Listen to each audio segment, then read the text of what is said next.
এই যে বন্ধুরা আমার বেগুন দিয়ে ভোলা মাছের তরকারিটা হয়ে গেছে, ঢেলে নেব।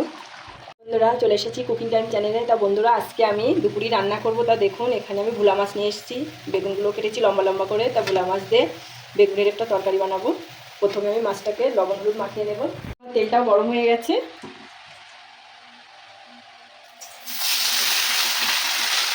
ভোলা মাছটা কিন্তু বন্ধুরা বেশ বড়ো সাইজ দেবে।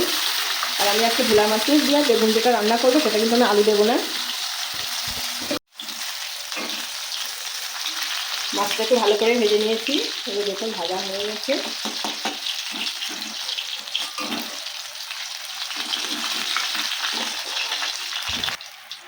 সব ভাজা হয়ে গেছে। এবার মাছের তেলে একটু বেগুনগুলো ভেজে নেব।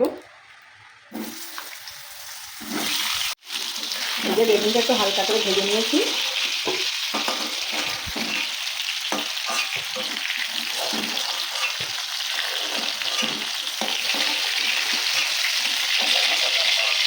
তেলে আমি কালো জিরে দিয়ে দেবো,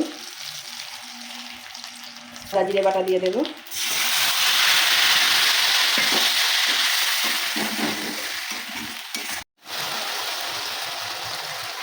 লবণ দেবো,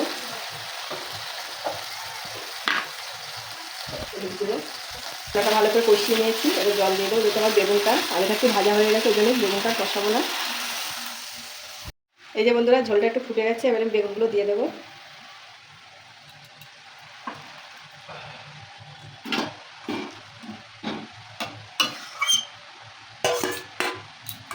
ঢাকা দিয়ে দেবো, মাছ দিয়ে দেবো।